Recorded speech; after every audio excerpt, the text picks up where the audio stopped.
Partisan جو by party committee بنی ہے جس میں بلکہ multi party P T I بھی ہے, جماعت اسلامی بھی ہے, MQM ہے, پیپلز پارٹی ہے,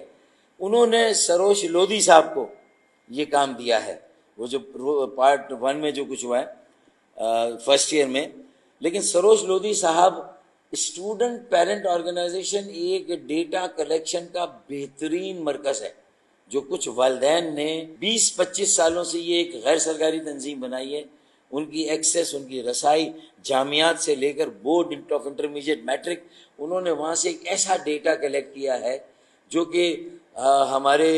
وفاقی اور صوبائی جو شماریات کے محکمے انہیں کرنا چاہیے. تو ندیم مرزا صاحب کی جو کاوش کوشش ہے, تو سروش لودھی صاحب کو ندیم مرزا صاحب کو بھی اپنے ساتھ بٹھانا چاہیے, جو ان کے پاس فیکٹس ہیں. اور یہ بے ضابطگیوں کو, اچھا یہ صرف مطلب یہ نہیں کہ آپ ٹوٹل نمبر چیک کر لیں, بلکہ یہ پورا پیپر اسیس ہونا چاہیے. اچھا اسی طرح جو MD کیٹ کے نتائج دیے گئے اس میں صرف کراچی یعنی جو سندھ میں جو MD کیٹ ہوئے وہاں بچوں کو پیپر نہیں دیا گیا. پنجاب میں, اسلام آباد میں, بلوچستان اور KPK میں انہیں پیپر دے دیا گیا تاکہ وہ خود چیک کریں.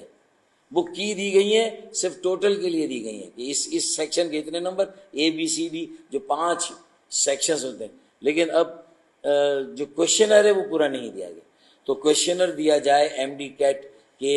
ٹیسٹ میں جو طالب علم بچے اپیئر ہوئے تھے انہیں ان کے کوشچنر پورا سوال نامہ ان کو دیا جائے, یہ بھی ایک ہے. پھر انٹرمیڈیٹ کے جو نتائج ہیں اس کی بے ضابطہ کیا, سروش لودھی صاحب ایسی تنظیموں کے ساتھ کوارڈینیشن کریں, انہیں بھی اپنے ساتھ ملائیں, اور پوری سسٹم کو اسیس ہونا چاہیے, چیکنگ کے نظام کو اسیس ہونا چاہیے, اور کتنا وقت چیکنگ کے لیے دیا گیا, کون سے اساتذہ ہیں, 5 بڑے اساتذہ ہیں جو کہ متعین ہیں, پھر وہ اپنی مرضی سے نیچے. یہ 5 اساتذہ ہیں کون بھائی, یہ کون ہیں؟ برسہ برس سے سالہ سال سے صرف یہ 5 اساتذہ ہیں جنہیں کہا جاتا ہے کہ یہ سارے 30,000 پیپر جو انٹرمیڈیٹ کے آپ چیک کریں, انٹرمیڈیٹ کے فرسٹ ایئر کے بچوں کے 5 یہ اساتذہ کون ہیں, ان کے نام کون ہیں, کہاں کے رہے, ان کے اپنے ڈومیسائل کیا ہے بھائی, ان کی اپنی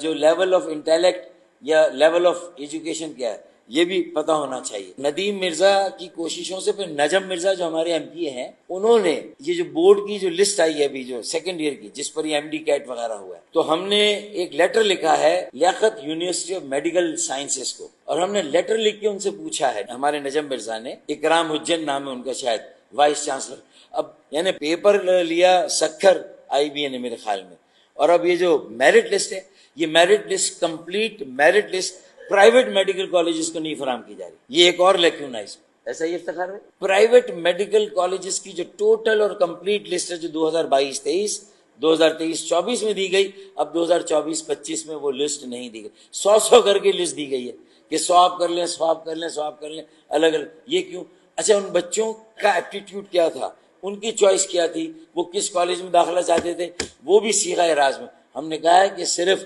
میرٹ لسٹ قسطوں میں نہ دیں, اکٹھی دیں, کمپلیٹ دیں, اور اس کے ساتھ ساتھ جو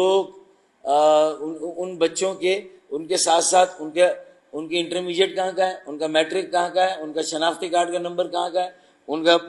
رہنے کا شہر شناختی کارڈ میں کیا ہے, یہ بھی بتایا جائے, تاکہ دودھ کا دودھ اور پانی کا پانی. اور ہم جو کہہ رہے ہیں جو 930 سیٹیں بچتی ہیں کراچی والوں کے لیے, اس میں سے بھی آدھی سیٹیں کراچی والوں کو نہیں ملی. یہ ہمارا مطالبہ ہے کہ یہ جو پرائیویٹ میڈیکل کالجز ہیں ان کے لیے بھی کیا جائے. اس کے بعد اور چیزیں بھی الائن ہیں, لیکن آج کے موضوع سے براہ راست